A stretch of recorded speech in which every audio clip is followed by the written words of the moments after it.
Hello friends, welcome to our Sikram channel. இன்னைக்கு என்ன recipe பார்க்க போறோம் அப்படினு பாத்தீங்கன்னா ஒரு சூப்பரான பொட்டேட்டோ கட்லெட் தாங்க பார்க்க போறோம். இன்னைக்கு வந்து எங்க ஊர்ல அப்படியே ரொம்ப கிளைமேட் சில்லுன்னு இருக்கு. எங்க ஊர்ல மட்டும் இல்லைங்க, பொதுவா எல்லா ஊர்லயும் அப்படிதான் இருக்கும். ஏன்னா வந்து புயல் வருது அப்படின்னு சொல்லிட்டு இருந்தாங்க. ஸோ இன்னைக்கு வந்து சுட சுட நம்ம என்ஜாய் பண்ணி சாப்பிடலாம் அப்படின்னு ஒரு பிளானு. இப்போதான் வந்து காலேஜ் போயிட்டு வந்தோடனே எங்கள் அம்மா ஐடியா சொன்னாங்க, இந்த மாதிரி நம்ம பொட்டேட்டோ கட்லெட் செய்யலாம் அப்படின்னு சொன்னாங்க. சரி, அதவே நம்ம வீடியோ எடுத்தலாம் சொல்லிட்டு இந்த வீடியோ நாங்கள் கூட ஷேர் பண்ணிக்க போகிறோம். ஓகே ஃப்ரெண்ட்ஸ், நம்ம சேனல் நீங்கள் இன்னும் சப்ஸ்கிரைப் பண்ணல அப்படின்னா மறக்காம சப்ஸ்கிரைப் பண்ணிட்டு அண்ட் பக்கத்து இருக்கிற பெல் ஐகானை கிளிக் பண்ணி அண்ட் ஆளுங்கிற ஆப்ஷன் சூஸ் பண்ணிக்கோங்க. அப்படியே மறக்காம இந்த வீடியோ ஸ்கிப் பண்ணாமல் பாருங்க. இப்போ வாங்க நம்ம வீடியோக்குள்ள போய் பார்த்துடலாம்.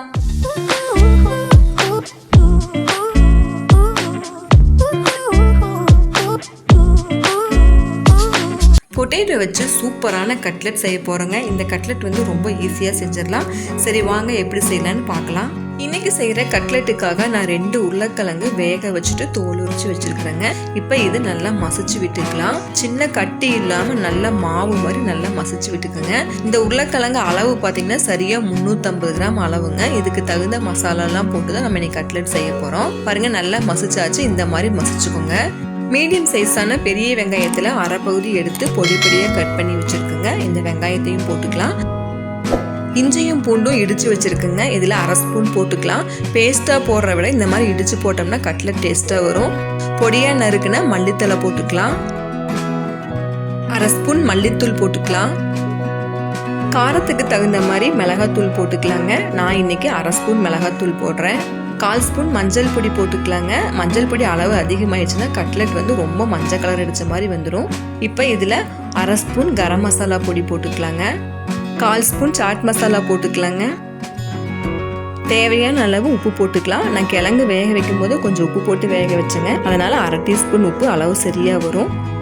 1/4 ஸ்பூன் சீரக பொடி போட்டுக்கலாங்க. இந்த சீரக பொடி போட்டு செய்யும்போது கட்லெட் அவ்வளோ சூப்பராக வாசமாக இருக்குங்க. இப்போ 1/4 ஸ்பூன் பெப்பர் பொடி போட்டுக்கலாம். 1 ஸ்பூன் வெள்ளை ரவை போட்டுக்கலாங்க. ரவை போட்டு செய்யும்போது கட்லெட் நல்லா கொஞ்சம் கிறிஸ்பியாகவும் இருக்குங்க, டேஸ்டியாகவும் இருக்கும். அரை ஸ்பூன் அரிசி மாவு போட்டுக்கலாங்க. 1 ஸ்பூன் பிரெட் கிரம்ஸ் இருக்குது பார்த்தீங்களா, அதை போட்டுக்கலாம்.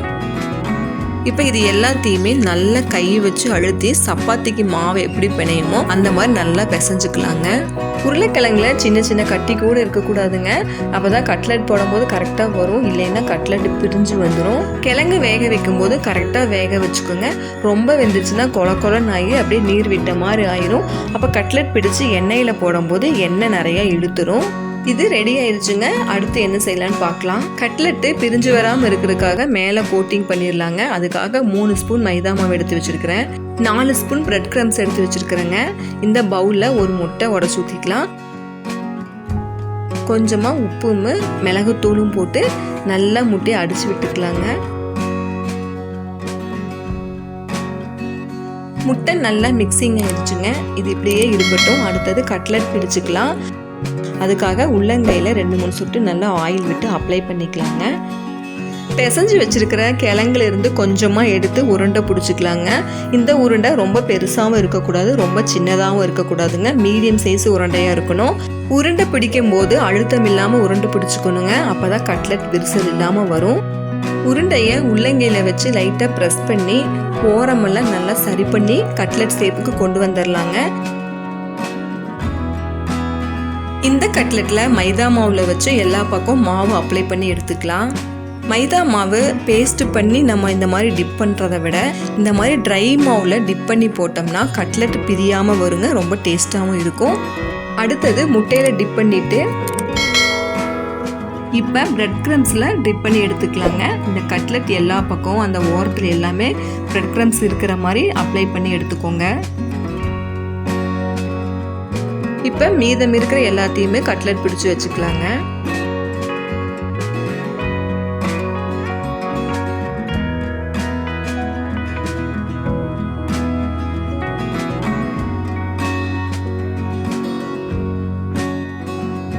கட்லெட் எல்லாமே ரெடி ஆயிடுச்சுங்க. அடுத்தது ஃப்ரை பண்ணிடலாம். கட்லெட்டு டீப் ஃப்ரையும் பண்ணலாம், ஷாலோ ஃப்ரையும் பண்ணலாம். நான் இன்றைக்கி டீப் ஃப்ரை தான் பண்ண போகிறேங்க. அதனால் ஆயில் காய வச்சுருக்கேன். எண்ணெய் மிதமான சூடு காஞ்சிருச்சுங்க. இப்போ பிடிச்சி வச்சுக்க கட்லெட்டெல்லாம் ஒவ்வொன்றா எடுத்துகிட்டு போட்டுடலாம். எண்ணெய் ரொம்ப காஞ்சிருந்தாலோ இல்லை காயாமல் இருந்தாலோ கட்லெட் பிரிஞ்சு வந்துடும். அதனால் எண்ணெய் கரெக்டாக காய வச்சுக்கோங்க. கட்லெட் ஃப்ரை பண்ணுறதுக்கு முன்னாடி 1/2 hour ஃப்ரிட்ஜில் வச்சுட்டு அதுக்கப்புறமா ஃப்ரை பண்ணோம்னா எக்ஸ்ட்ரா இருக்கிற பிரெட் க்ரம்ஸ் எல்லாம் எதுவும் உதிராதுங்க. நான் இன்றைக்கி ஃப்ரிட்ஜில் வைக்கவே இல்லை, உடனுக்குடனே ஃப்ரை பண்ணிகிட்ருக்கிறேன். கட்லெட் போட்ட உடனே உடனே திருப்பி விட வேண்டாங்க. ஒரு நிமிஷம் வேகட்டும், அதுக்கப்புறமா திருப்பிக்கலாம். ஒரு சைடு நல்லா கோல்டன் ப்ரௌன் கலராக வெந்துருச்சுங்க. இப்போ இன்னொரு சைடும் வேகட்டும். இப்போ 2 சைடுமே கட்லெட் நல்லா வெந்துருச்சுங்க. அப்படியே கோல்டன் ப்ரௌன் கலராக இருக்குது. இந்த சமயத்தை நம்ம எடுத்துடலாம். இன்றைக்கி செஞ்ச பொட்டேட்டோ கட்லெட் ரொம்ப சூப்பராக வந்திருக்குங்க. இந்த கட்லெட் ரொம்ப டேஸ்ட்டாக இருக்கும். எல்லாத்துக்குமே ரொம்ப பிடிக்கும். குழந்தைகளுக்கெல்லாம் ரொம்ப விரும்பி சாப்பிடுவாங்க. நீங்களும் வீட்டில் ட்ரை பண்ணி பாருங்கள் ஃப்ரெண்ட்ஸ். ட்ரை பண்ணி பார்த்துட்டு எப்படி வந்துச்சு அப்படின்னு சொல்லி கமெண்ட் பண்ணுங்கள். இங்கே பாருங்கள் ஃப்ரெண்ட்ஸ், நம்ம செஞ்ச பொட்டேட்டோ கட்லெட் வந்து அப்படியே சூப்பராக ரெடி ஆயிடுச்சு. இப்போ வந்து நம்ம டேஸ்டிங் டைமுங்க. ஸோ நம்ம டேஸ்ட் பண்ணி பார்த்தலாம். அப்படியே பார்க்குறதுக்கே ரொம்ப நல்லா இருக்குது. பொட்டேட்டோலாம் போட்டு பண்ணி எங்கள் அம்மா சூப்பராக பண்ணியிருக்காங்க. இப்போ நம்ம டேஸ்ட் பார்த்துடலாம்.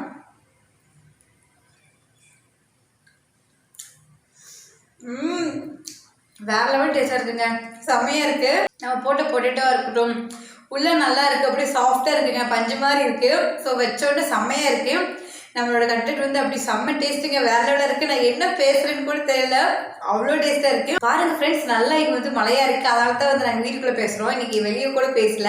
ஸோ இந்த டைமில் இதை நான் சாப்பிட்டு ரொம்ப நல்லா இருக்குது. இந்த ஃபீலிங்கே சூப்பராக இருக்குது. ஓகே ஃப்ரெண்ட்ஸ், நீங்களும் வந்து இந்த ரெசிபி உங்கள் வீட்டில் ட்ரை பண்ணி பாருங்கள். ட்ரை பண்ணி பார்த்துட்டு எப்படி வச்சுன்னு சொல்லி மறக்காமல் நம்ம கமெண்ட் செக்ஷனில் சொல்லுங்க. நம்ம சேனல் நீங்கள் இன்னும் சப்ஸ்கிரைப் பண்ணல அப்படின்னா மறக்காமல் சப்ஸ்கிரைப் பண்ணிக்கோங்க ஃப்ரெண்ட்ஸ். ஓகே ஃப்ரெண்ட்ஸ், நம்ம இந்த மாதிரி நெக்ஸ்ட் வீடியோவில் சந்திக்கலாம். டாடா ஃப்ரெண்ட்ஸ், பாய்.